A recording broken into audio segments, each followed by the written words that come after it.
massive area of land outside the Greater Toronto Area. Ford government wants to develop it for housing, but then there's sort of a series of, self-inflicted political mistakes and whatnot that have happened as a result of this. You get these two scathing reports, the Auditor General, the Ethics Commissioner, both saying the process is flawed and rushed.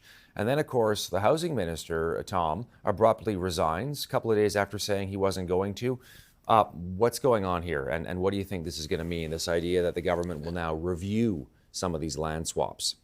And to those two reports that you just referenced, Todd, I would add the fact that the OPP handed this off to the RCMP. And they're the ones who are taking a look at what's required in terms of an investigation here. So that's obviously making the people around Ford extremely nervous, because this is a classic in the world of real estate development. It's not unique to Ontario. In Quebec, we saw it many times. Some developers would get hold of wetlands. Those are supposed to be protected under law. But lo and behold, sometimes they'd build on wetlands and just get a small fine and make a fortune. Or sometimes they'd actually have it dezoned and get permission to develop something they bought for pennies per square foot. They were selling for many dollars per square foot. So that's been the game.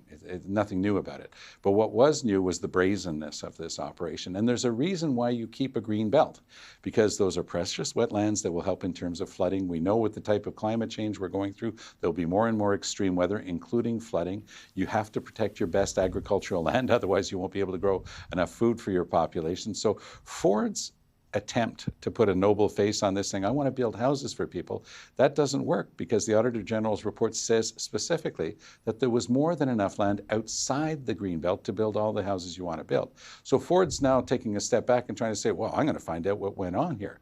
He's almost trying to make people forget the fact that he's the Premier of the province, the First Minister of the province of Ontario, and of course in a system built on ministerial responsibility. Even if Minister Clark has stepped down, ultimately it's Doug Ford who's responsible, and he's trying to muddy the waters a little bit, saying, well, it's not just these pieces of land, we're going to look at the whole thing. That's, again, an attempt to try to dilute, but I don't think that the police are looking at this because it's a benign event that took place. It's one that could have serious consequences under the law, and that is what I believe is making the people around Doug Ford extremely nervous right now.